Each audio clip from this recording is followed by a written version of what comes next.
Welcome back to another Access 72 video. In today's video I'm back with another interview and I'm here with Thomas Rafferty. How are you, lad? I'm very good, thank you. Thanks for having me on. It is a pleasure. Am I right in saying you're 25, you're a super welterweight and you're 4-0? Yeah, you're correct there. Great. Okay, well if you are new around here and you haven't yet subscribed, please do so. Like video if you do need like video, and let's get straight into it. So, we'll start with a question which I always like to start off with, and that is, why did you get into boxing? Well, actually, from an early age with my dad, I actually did football at first, and then we just went to boxing, me and my brother, and we did it for just a bit of strength, for football. And then you have to box a lot, to be honest, like to get good, where football was only like once a week. So yeah, we started off just doing it for a bit of strength, and then just fell in love with it. And then it was just slowly just like stopped doing football, and then just boxing just took over. Great, yes. And so you, am I right in saying, then went down the amateur path, and do you remember what happened in your first amateur fight? Yeah, we went round the amateur, and I think it was about 11-year-old, and wow, the feelings you get, just off, like, you're just so nervous, you're just so eager, and the first fight, you just went out there and just didn't stop punching. But yeah, it's a great experience. I mean, to be honest, even like now, I'd love to go back to the amateur days, because you don't really realise what you've got, and obviously it's like anything until it's gone. But yeah, I love the amateur days, and I wish probably I did a little bit more. Well, do you remember how many fights you actually did end up having? Yeah, I had about I think I had about 25 in total. But with the amateur days, really with me, because until a couple of years ago, 2 or 3 years ago, I had like a 4-year break, from boxing. Yeah. And I was sort of like a little bit all over the place in life and stuff like that. And I just stopped boxing. And then so I had 25 fights, and then I stopped for quite a bit, and then just went into the pro ranks. But I wish I did take it a bit more serious, at the amateur level, because I look at people now, look at them doing it, but that's just like younger mistakes. I'm just lucky that I learn. Well, I still have time on my side, really. Yeah, I get you. But I mean, in the pro way, you're doing very well at the moment, and I was wondering what kind of differences you'd say there are between the amateur and the pro game. Yeah, well, the amateurs is like, because it's 3 rounds, and then sort of 2 minutes, and then 3, and then you go into like 3 minutes, and it's a lot more fast paced, the amateurs. It's good to actually, like, now and again aspire with the amateurs, and like they'll get in for a couple of rounds and they'll get out, and it's just a lot faster pace. Where pros is like, because obviously eventually you're training for like 12 rounds. Yeah. I mean, even now, I'm doing like 4 rounders, hopefully stepping up to 6 soon. It's still quite fast paced, but then you've got to obviously tone it down a little bit and like setting things up where in the amateurs you've just got 3 rounds, you've got to win 2 of them to win the fight. So you've got to sort of go hell for leather in there, ain't you, and just get up, and then Definitely, yeah. I completely get what you say. I've asked a few people that question, and they seem to say a similar thing. And so you've now gone on. You're 4-0, and you're doing very well in the sport at the moment. And I was wondering, which performance out of your 4 that you've had would you say has been your best performance? I think my best was probably my second fight, to be fair. I've not been overly happy with any of my performances, but I'm probably my own worst critic a little bit. But I'd probably say my second fight was my best performance. My debut was my debut, but I weren't too happy with my third and my fourth, really. So yeah, I'd say the second, but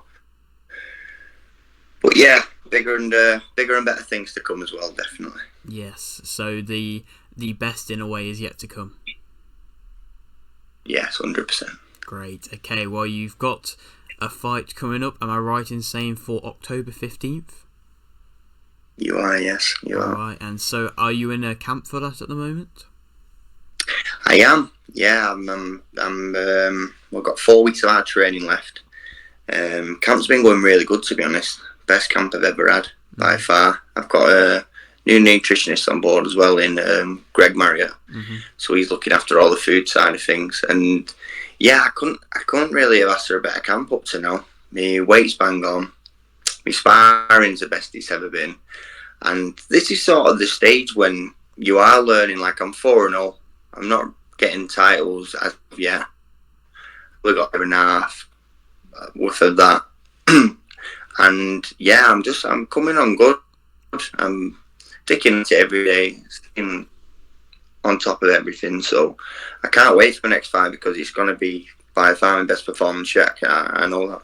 Yeah, definitely. And with you spoke about the fact that you are just kind of at the start of your career, and you're with a promotion in, am I right in saying, Black Flash Promotions, and they're very good at getting fighters from kind of UK fighters from the start and helping them get through to these higher ranked fights and nurturing them through the start of their career. And I was wondering, what is it like working with them? You know what? I haven't really got a bad word to say about Black Flash and Pat Barrett. They've been really good for me. They've got really good shows on all around Manchester, so they've got like different venues all the time. Yeah.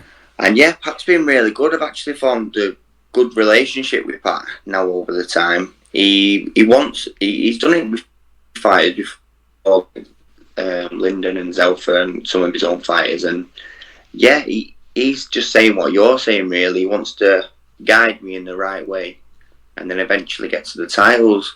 So yeah, I've got no faults, and the shows are really good as well. I mean, nothing's free these days, but even Patty puts all the shows free on YouTube to watch, for everyone. So yeah. You can't fault it at all. Not many small old shows do that. Yeah, definitely. He seems like a great guy, and I've spoke to a few also Black Flash promoter fighters, and they've all said a similar kind of thing, really.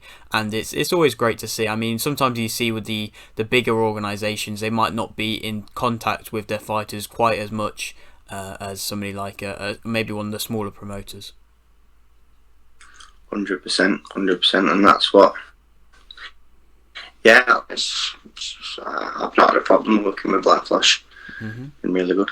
Great. And so you've got this fight for October 15th, and I imagine you're getting in the stage where you're trying to sell tickets to people now. And I was wondering, why should people come and watch you? What makes you different?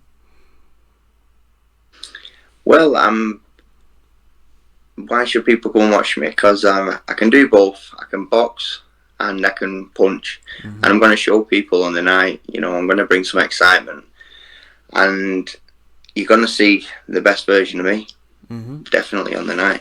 Great. Can't wait to show what I've been learning in the gym and whatnot, and yeah, I can't wait for fight night. Great. Okay, and so you've just kind of gotten to the start of your career moment. You might be fighting in October, but are you possibly trying to get back out and maybe fight December time? Yeah, definitely. I'm hoping to get out twice before the end of the year. I've had a chat with a promotional company, and they've said the same. So hoping for October and then December. Great. So that'd be good. Get 6-0 before Christmas, and then just keep going on till next year. Yes, definitely. And so you've just gotten to the start of your career, like I mentioned a few times. And so, how far do you believe you can go in the sport? Do you know what? I give my all to the sport. I don't play at it. I eat all the right things. I train hard. I'm good mentally. I've got a good team around me. So I just think the more I keep going, the better I keep getting. And the possibilities are endless, because I know how hard you've got to work.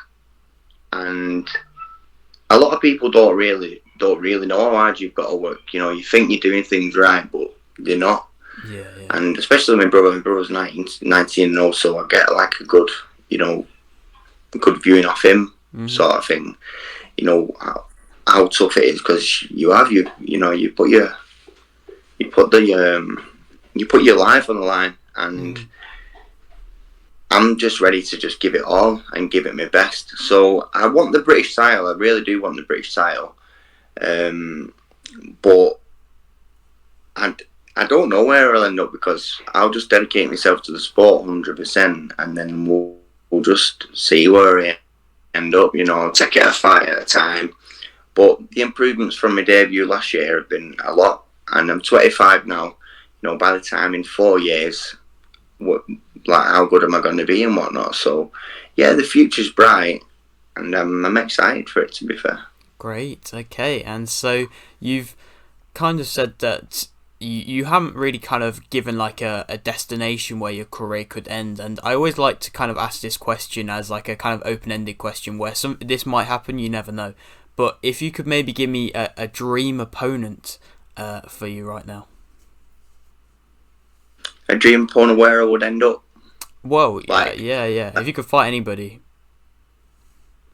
Like in the future sort of thing? Like, sure. I mean, I don't know if you're gonna be calling out any big names at the moment, but I mean, sure. Yeah, I'm not going to be calling out any names at the moment, but in the future, or like a big opponent in my way. Any upcoming prospects you've got your eye on, or current? No, I wouldn't say. I wouldn't say so. I'd say one day. I mean, if if I'm dreaming, I'd love to fight for like someone who's got the world title. But right now, I've not really thought about it like that. I like sparring like anyone in and around the area, and anyone in England really. But as far as that, I wouldn't say I've got my eyes set on anyone specific. I respect that. You're keeping yourself grounded and focused on what's ahead of you, which is it's always good to see. And so I'll leave with this final question, which I always like to ask. You've got a little bit of a platform here. Would you like to shout anything out? Yeah, I'd like to shout me sponsors out at the Trade Centre UK, the car company. My good friend Sam Travis as well at Rodian Wealth Management. He's for all your finances and stuff like that, and Combro Construction as well, for any construction needs. So I'd like to thank all my sponsors for the continued support, and also all my fans for buying tickets, especially in the bit of a crisis we're in at the moment, and people are spending their hard-earned money to go and watch me fight. So I couldn't do it without them, to be honest. All my fans, all my local friends and family. So yeah, and Great. Okay, well, thank you very much for doing this interview, mate. And I'm sure it won't be too long until you're fighting for these belts, and maybe we can do a return interview then. Definitely. Yeah, thanks for having me. Great. Okay, well, if you're new around here and you haven't yet subscribed, please do so. Thank you very much for watching the video. Like the video if you didn't like the video, and thanks for watching.